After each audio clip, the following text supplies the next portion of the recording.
논어에 군자 삼락이라는 말이 나옵니다. 군자에게는 세 가지 기쁨이 있다는 말입니다. 그 중에 첫 번째 기쁨이 학이 시습지 불역열호라는 말입니다. 그 말의 뜻은 배우고 익히니 이 또한 기쁘지 아니한가. 공부하는 것이 기쁘다는 것입니다. 그처럼 사람에게는 무엇인가에 열정을 가질 때에 기쁨이 올 수 있습니다. 그러나 그와 반대로 주어지는 기쁨이 있습니다. 그것은 누군가에 의해서 주어지는 기쁨입니다.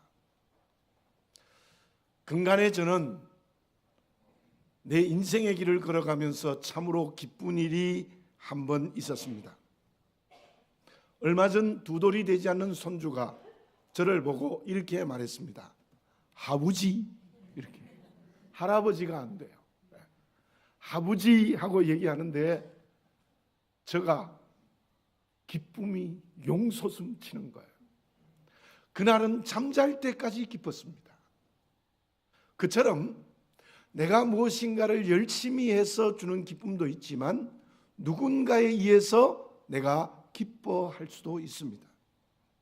누가복음 15장에는 둘째 아들이 아버지의 재산을 가지고 허랑방탕하여 다 썼다가 돼지 집에서 회개하고 아버지께 돌아옵니다. 그때 아버지가 얼마나 기뻐하십니까? 살찐 송아지를 잡고 그리고 이웃 사람들을 불러서 크게 잔치할 정도로 기뻐했습니다. 그때 아버지는 돌아온 아들 때문에 그렇게 기쁜 것입니다. 우리가 믿는 하나님 아버지는 스스로 언제나 기뻐하십니다. 그러나 아버지 되시는 하나님은 나로 인하여 기뻐하신다는 사실을 잊으시면 안 됩니다. 내가 제대로 된 믿음으로 살아가면 그때 하나님이 나로 인하여 크게 기뻐하신다는 말입니다. 그렇다면 우리 편에서 생각해 보면 믿음으로 산다는 것이 무엇이겠습니까? 누구를 기쁘게 한 것이 믿음으로 사는 것입니까? 다른 사람을 기쁘게 하는 것이 아닙니다. 나를 기쁘게 하는 것도 어쩌면 아닙니다. 오직 하나님을 기쁘시게 할 때, 그때 하나님이 기뻐하십니다. 그 길을 걸어갈 때 제대로 된 믿음의 길을 걸어간다, 그렇게 말을 할 수 있는 거죠. 그렇다면 하나님을 기쁘시게 하는 것이 무엇입니까? 바울이 비시디아 안디옥에서 설교하는 가운데 이런 말씀을 증거한 적이 있습니다. 사도행전 13장 22절입니다. 내가 이새의 아들 다윗을 만나니 내 마음에 맞는 사람이라. 내 뜻을 다 이루리라. 무슨 뜻입니까? 하나님이 다윗이 마음에 맞다는 겁니다. 마음에 쏙 든다는 거예요. 그래서 그 다윗에게 하나님의 뜻을 다 이루시겠다고 말씀을 하신 것입니다. 나로 인하여 하나님이 기뻐하시는 게 무엇일까요? 내가 하나님의 마음에 들어야 합니다. 하나님의 마음에 맞아야 되는 것입니다. 그것을 다르게 말하면 무엇입니까? 로마서 12장 1절에 이러한 말씀이 있습니다. 너희 몸을 하나님이 기뻐하시는 거룩한 산제물로 드리라. 이는 너희가 드릴 영적 예배니라. 다윗이 하나님의 마음에 들었던, 하나님의 마음에 맞는 이유가 무엇입니까? 자신의 인격과 삶 전부를 드리는 것이 무엇이었습니까? 법궤가 예루살렘에 들어올 때 어떻게 했습니까? 왕복을 벗고 제사장이 입는 에봇 옷을 입고 아이처럼 춤을 췄어요. 살갗이 드러나도록 얼마나 신나게 주었으면 왕의 그 에봇 옷이 들썩들썩하여 살갗이 드러나도록 춤을 췄어요. 왜 그렇습니까? 너무너무 하나님을 사랑합니다. 그래서 하나님께 나의 전부를 드리는 모습이었어요. 그 다윗이 하나님의 마음에 들었고 진정 하나님을 기쁘시게 했습니다. 그러나 그때 다윗의 아내 미갈은 어떠했습니까? 왕이 채신머리가 없다고 비난했습니다. 왕이 자기의 자리를 지켜야 되지 어떻게 옷이 살갗이 드러나도록 춤을 추느라고 강하게 비난했습니다. 하나님 앞에 선 것이 아닙니다. 미가는 하나님 앞에 자기를 드리지도 않았습니다. 오직 왕의 체면만이 중요했습니다. 하나님을 근심하게 했습니다. 그때 하나님께서는 그의 태의 문을 닫는 심판을 내렸습니다. 오직 하나님을 기쁘시게 하는 자녀가 됩시다. 그 누구도 그 무엇도 기쁘게 해서는 안 됩니다. 그것은 나의 전 실존과 인격과 삶을 전부 하나님께 드리는 하나님의 마음에 맞는 사람이 되어야 하는 것입니다. 오늘의 다윗이 되어지시기 바랍니다. 오늘의 미갈이 되지 말기 바랍니다. 그러면 하나님께 전부를 드리는 마음에 합하고 맞는 사람, 즉 하나님을 기쁘시게 하는 사람은 어떤 사람입니까? 저는 목회자이기 때문에 특별한 경험을 할 때가 많습니다. 마지막 삶의 자리에 있는 성도를 만날 때 임종하는 성도들이 다양한 모습으로 만날 수 있습니다. 대구에서 목회할 때의 경험입니다. 모태신앙으로서 평생을 믿음으로 산 분이십니다. 권사님이십니다. 말기암이 되어 고통할 때입니다. 그분의 원망이 아직도 저희 귀에 쟁쟁합니다. 제가 가서 기도드리는 것까지도 손사래를 하면서 부정합니다. 하나님과 가족들을 원망합니다. 숨을 거두는 순간까지 하나님을 원망하고 사람을 원망했어요. 그때 그분의 마음에 있었던 중심은 돈이었습니다. 물질이었습니다. 그것 때문에 하나님을 원망하고 가족을 원망하고 모든 사람을 원망하고 마지막 숨을 거두었습니다. 잊혀지지를 않습니다. 그러나 제가 만난 대부분의 성도들은 마지막 순간 하나님께 감사했습니다. 왜냐하면 그들의 중심이 천국의 소망이었기 때문입니다. 제가 임종한 경험을 한 분 중에 안타까운 분이 있습니다. 40대 초반을 넘어선 여성이십니다. 한 남편의 아내입니다. 그리고 아이들이 아직 초등학생입니다. 그러나 그 집사님은 그 말기암으로 고통을 당하면서 하나님께 감사했습니다. 제게 했던 말이 있습니다. 목사님, 하나님께서 내 남편과 아이들을 책임지시겠죠. 저도 눈물이 났습니다. 그분은 끝까지 감사의 눈물을 흘리며 천국에 가셨습니다. 신학자 엘버트 놀로는 사람은 누구든지 신이 있다고 말을 했습니다. 그 신은 삶의 중심이 되어 있는 게 신이라는 것입니다. 무엇이 우리의 중심입니까? 돈에 집착하는 사람은 돈이 신입니다. 사람과의 관계를 중요시하면 그것이 신입니다. 권력이나 지위가 중심이 되면 그 권력 지위가 신입니다. 건강이 중심이 되면 건강이 신입니다. 물론 제가 말씀드린 이 세상의 가치들은 우리가 살아가는 데 필요한 것입니다. 우리 건강한 그리스도인들은 열심히 노력하고 이마에 땀을 흘려서 그것들을 갖추고 살아야 한 것은 분명합니다. 그러나 그것들이 내 삶의 중심이 되면 안 됩니다. 중심이 되어 그것을 섬기기 시작하면 안 된다는 것입니다. 왜냐하면 그 모든 것들은 영원한 가치가 아닙니다. 제가 지난주일에 허리를 삐끗했다고 말씀드렸죠. 예, 대부분 나왔는데요. 허리만은 자신했어요. 제가 나이 많아도. 내가 뼈는 튼튼하다 이렇게 자신했는데 삐끗하더라고요.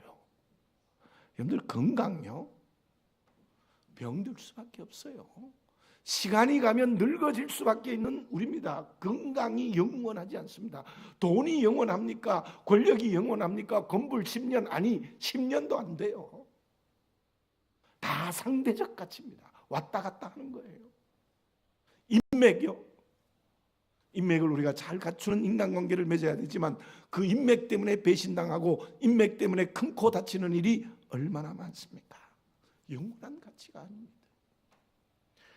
누가 하나님을 기쁘시게 하는 사람입니까? 누가 진정 살아있는 그리스도인입니까? 그것은 오직 하나님만이 나의 섬김의 대상이 되어야 됩니다. 하나님이 내 인생의 주인이 되어야 하는 것입니다.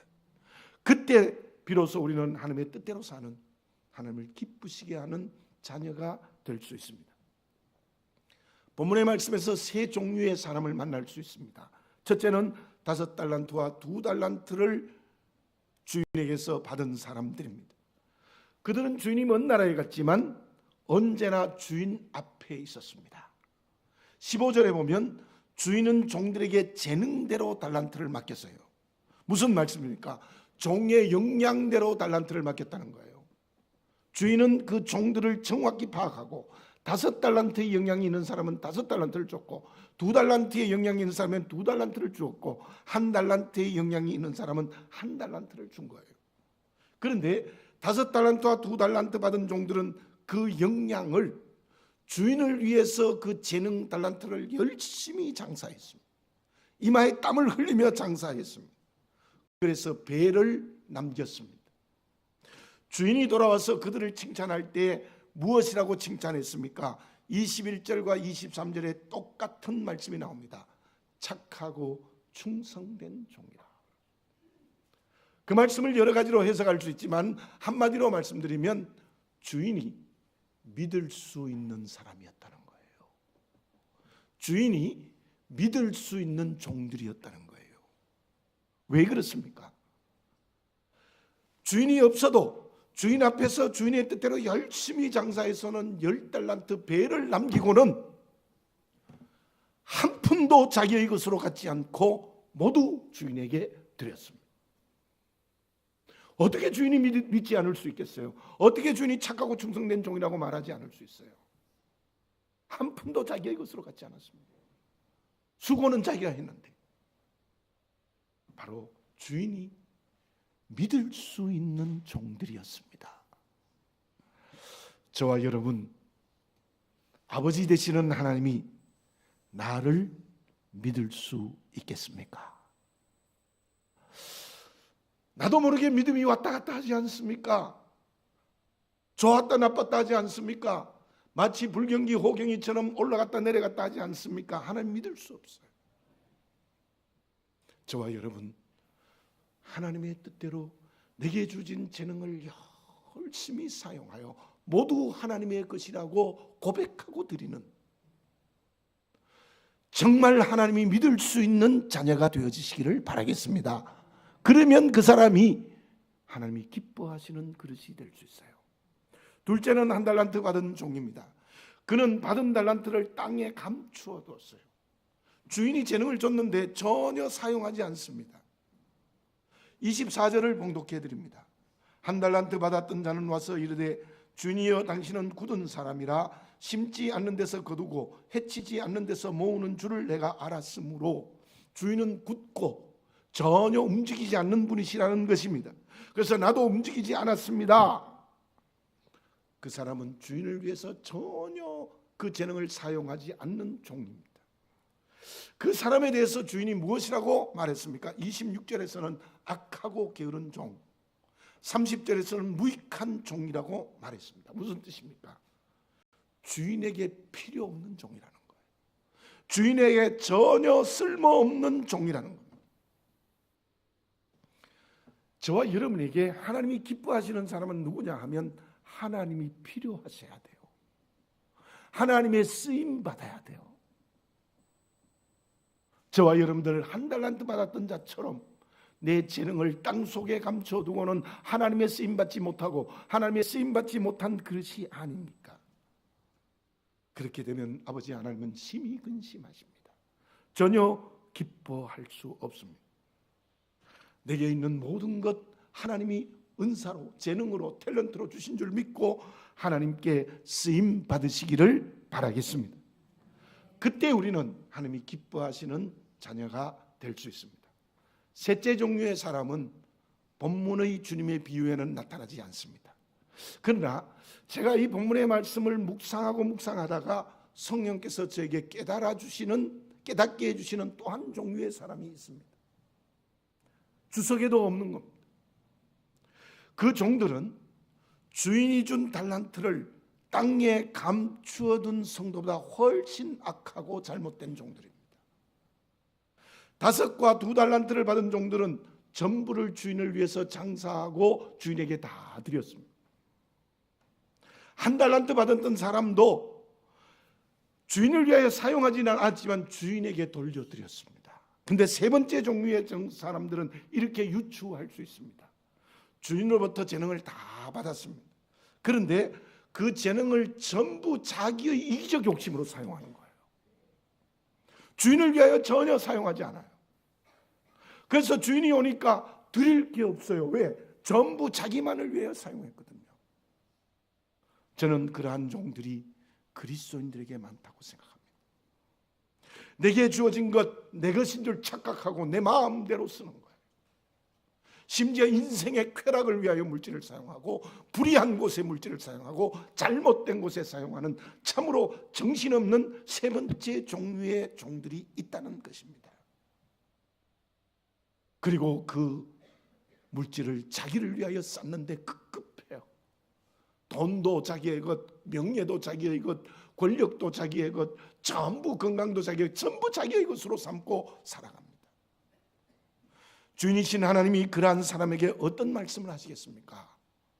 악하고 게으른 종이라는 말을 넘어서는 엄청난 책망을 하실 것입니다. 그런 그리스도인이 있다면 하나님은 얼마나 고통하시겠습니까? 얼마나 마음을 아파하시겠습니까? 나는 어떻습니까? 세 종류의 종들 가운데 어떤 사람입니까?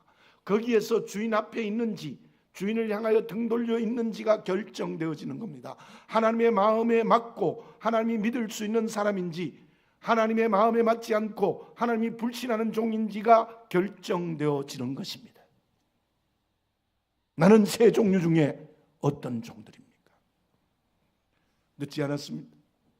지금 오늘 예배를 드리면서 새로운 선택의 결단을 성령으로 하시기 바랍니다.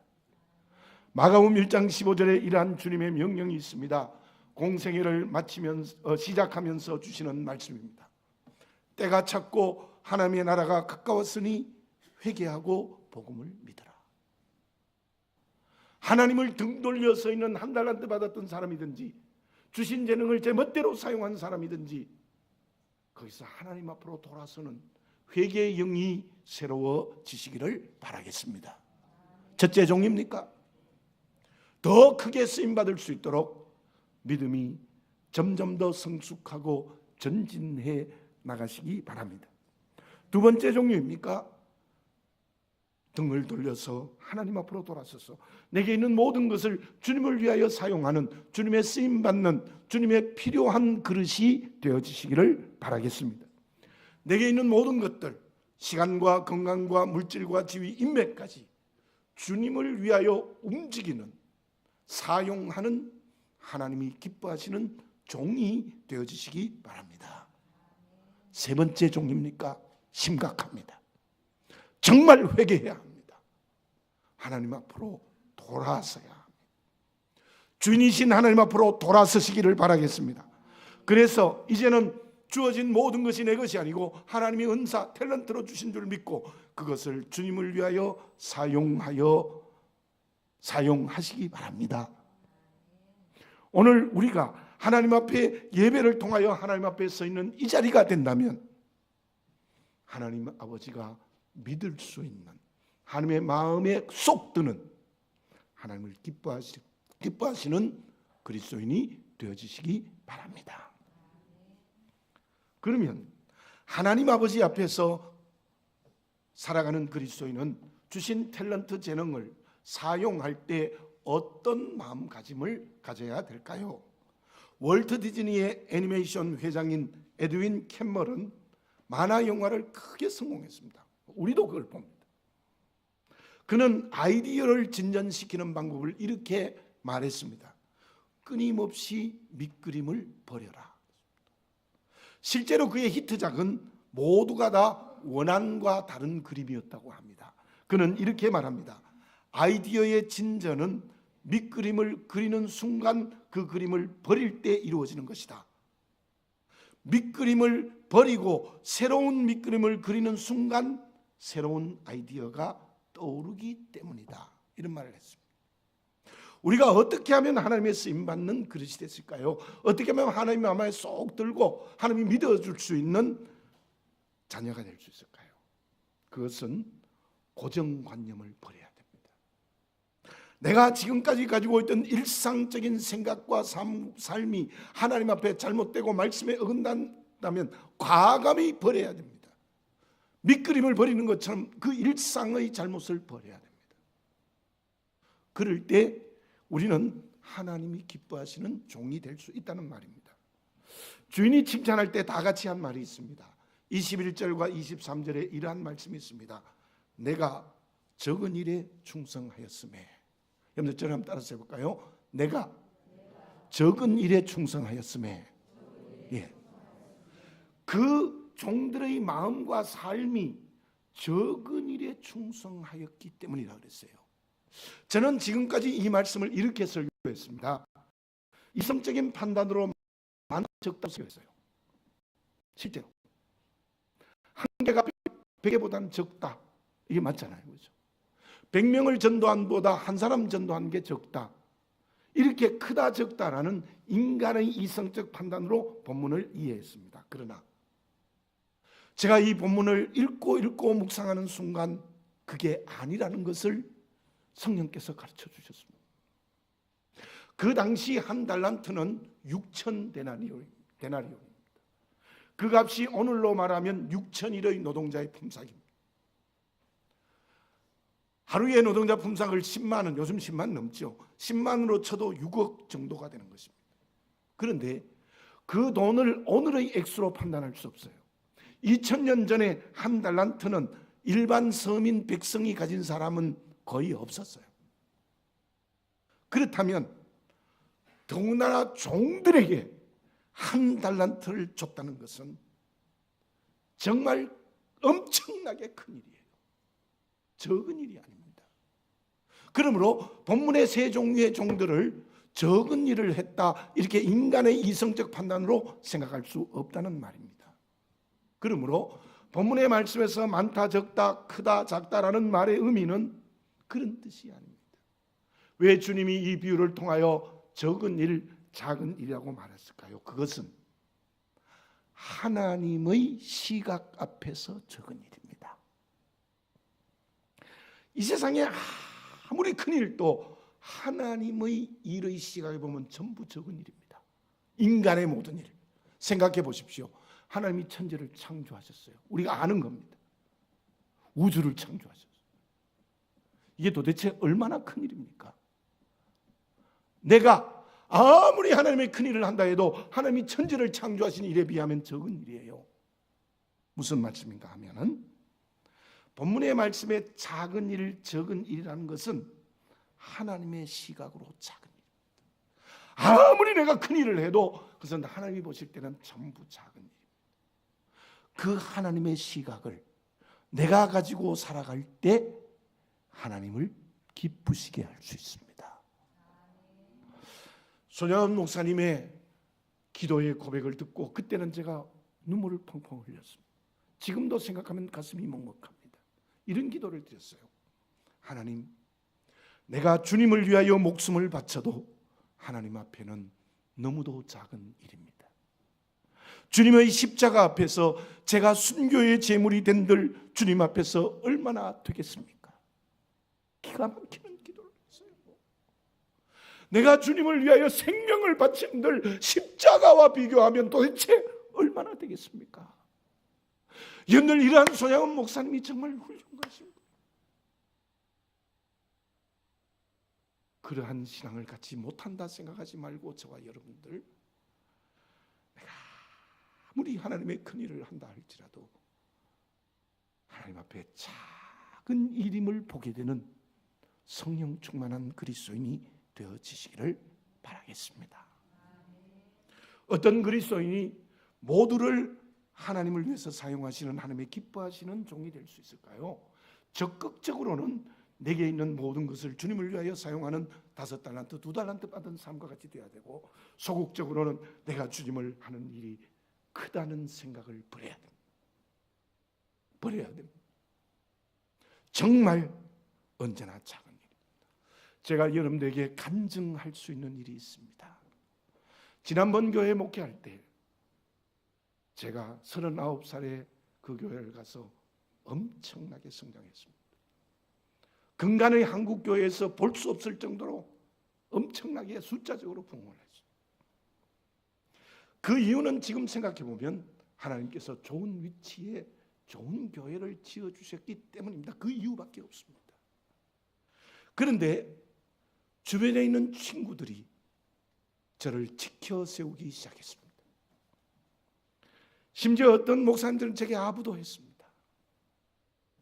동기들 가운데 가장 큰 교회를 목회한다는 소리를 수없이 들었습니다. 심지어 앞으로 총회장감이라는 말도 들었습니다. 제 마음에 문제가 생겼습니다. 말은 제가 겸손하게 했지만 실제로 제 마음에는 누구보다도 큰 목회를 하고 있다는 미혹과 함정에 빠진 겁니다. 제 교만이었습니다. 하나님께서는 그러한 저를 강하게 채찍질을 하셨습니다. 사랑하는 교회 여러분들, 어떤 하나님의 큰 일을 해도 주님 앞에서 그 일은 작은 일이라는 새로운 시각의 문을 여는 우리가 되어져야 될 줄로 믿습니다. 그것이 어쩌면 본문의 말씀이 우리에게 주시는 주님의 메시지, 성령이 주시는 음성입니다. 조금이라도 내가 지금 주의 일을 하는 것이 크다고 생각한다면 성령으로 온전히 버리시기를 바라겠습니다. 어쩌면 나는 크다고 생각하고 어떤 사람은 조그마한 일 때문에 적다고 생각하는데 그건 적은 일이 아닐 수도 있고 큰 것이 크지 않을 수도 있습니다. 그림을 그리는 사람이 끊임없이 밑그림을 버려야 온전한 그림을 그릴 수 있듯이 우리의 인생의 그림을 그릴 때에 내게 주어진 하나님의 일은 언제나 작은 일이라는 그 생각을 가지고 이루어지는 인격과 삶이 될 때 그 사람이 주님 앞에 선 종이 될 수 있을 줄로 믿습니다. 그 사람이 하나님이 기뻐하시는 그릇이 될 수 있을 줄로 믿습니다.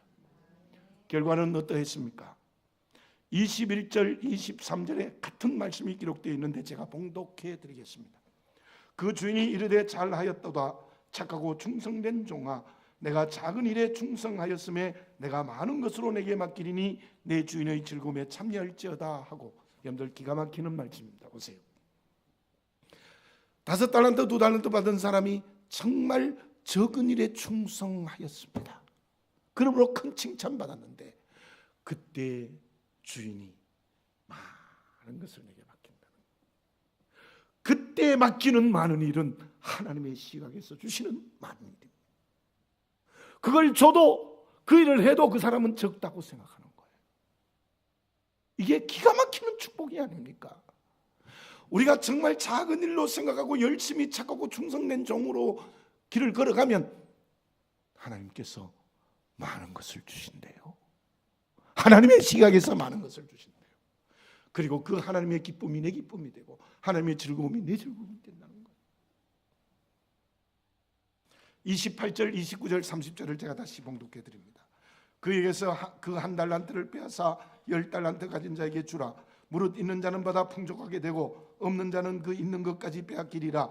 이 무익한 종을 바깥 어두운 데로 내쫓으라. 거기서 슬피 울며 이를 갈리라 하니라. 한 달란트를 뺏겨요. 10달란트 받은 사람에게 주어지는 겁니다. 무익하다고 바깥 어두운 데로 내어 쫓깁니다. 단테가 쓴 신곡에 보면요, 지옥편에 이런 글이 있습니다. 가장 지옥의 밑바탕에는 누가 있느냐? 정치 권력자와 이단이 있다고 기록합니다. 여러분, 그곳에 누가 갈까요? 저는 본문에 기록이 없는 세 번째 종이 거기에 가지 않을까 생각을 합니다. 하나님이 주신 건데 전부 내 것인 줄 알고 지 멋대로 사용하고, 그리고는 주님께는 한 푼도 드리지 않는 사람, 지옥 밑바탕에 가지 않을까. 사용하지 않는 한 달란트 받은 사람도 바깥 어두운 데 내어 쫓긴다. 이 말씀은 종말에 대한 비유인데 어쩌면 구원에서 제외된다는 무서운 말씀입니다. 그러나 세 번째 종류의 사람은 지옥의 밑바탕에 가지 않을까, 그런 생각을 해봅니다. 저와 여러분, 아버지 하나님은 누구를 기뻐하십니까? 그것은 하나님 앞에 서 있을 때에 하나님이 기뻐하십니다. 지금 나는 누구 앞에 서 있습니까? 기도드리겠습니다.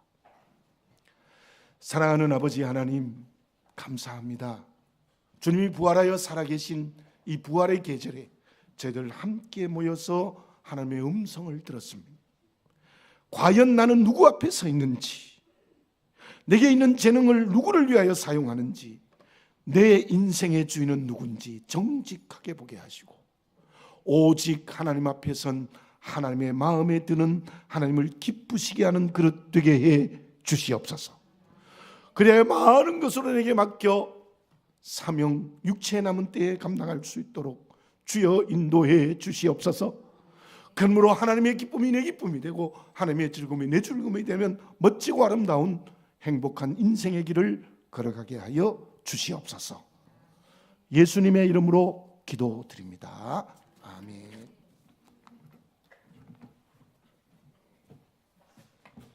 찬송가